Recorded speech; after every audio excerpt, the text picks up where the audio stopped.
Hello ছোটো বন্ধুরা, কেমন আছো তোমরা সবাই? আশা করছি তোমরা সবাই খুব ভালো আছো। চলে এসেছি আবার একটা নতুন ক্লাসে। তো এখানে আমরা গল্প করব আর গল্প থেকে উত্তর বার করার চেষ্টা করব। তো চলো শুরু করা যাক। স্কুলের সামনে উঠোনে অনেক পাতা পড়ে আছে। একজন ছাত্র 10টি শুকনো পাতা তুলে একটি ফাঁকা ঝুড়িতে রাখলো।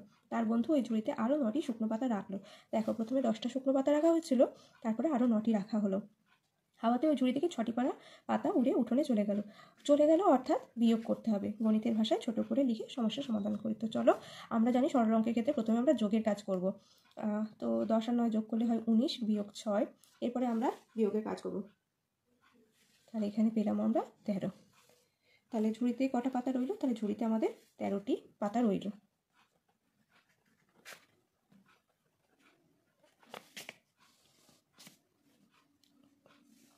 2 নম্বর অঙ্কে বলা হয়েছে, আমার কাছে 17টি লজেন্স আছে, আমার দাদা আমাকে 12টি লজেন্স দিল। তোমার কাছে 17টা ছিল, দাদা 12টা দিল, তোমার কাছে লজেন্স বাড়লো, তাই করলাম যোগ।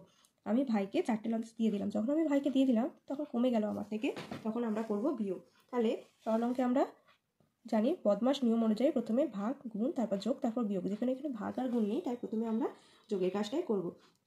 তো এখানে যোগ করি।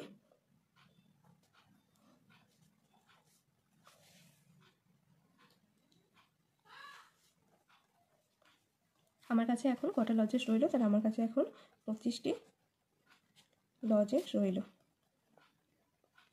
চলে আসছি পরবর্তী অঙ্কে। সুতপার কাছে 29টি রং পেন্সিল ছিল।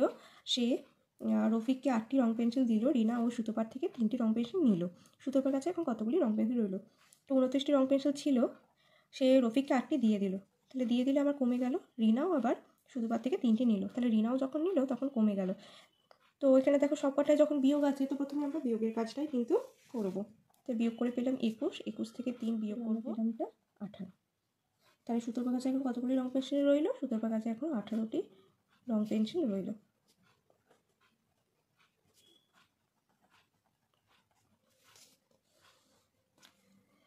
মেলায় যাবার জন্য বাবা আমাকে 15 টাকা দিলেন। তো বাবা তোমায় 15 টাকা দিয়েছিলেন, আমি ভাইকে 6 টাকার বাসি কিনে দিলাম। তুমি ভাইকে কিনে দিলে, অর্থাৎ তোমার কাছ থেকে টাকা কমে গেল, তাই বিয়োগ। বাবা আমাকে আরও 8 টাকা দিলেন। বাবা তোমাকে আরও 8 টাকা দিলেন, এখন তোমার কাছে কত টাকা রইল?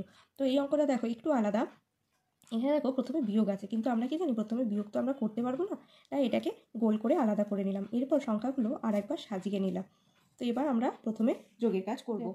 এই দুটো যোগ করলে আমরা পেলাম 23। 23 থেকে আবার 6 বাদ দিলে আমরা পেলাম 17। এখন আমার কাছে কত টাকা আছে? তাহলে এখন আমার কাছে 17 টাকা আছে। চলে আসছি পরবর্তী অঙ্কে।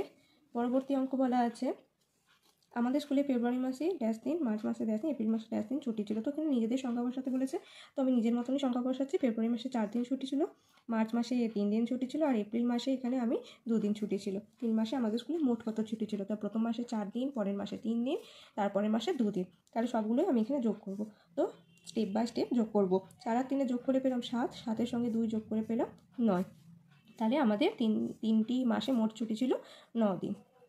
তো আশা করব তোমাদের ক্লাসটা ভালো লেগেছে এবং তোমরা সরল অঙ্কগুলো বুঝতে পেরেছো। আজকের মতন টাটা, দেখা হবে আবার পরবর্তী একটা নতুন ক্লাসে। আর অবশ্যই ভালো লাগলে কিন্তু চ্যানেলটা সাবস্ক্রাইব করে দিও। টাটা।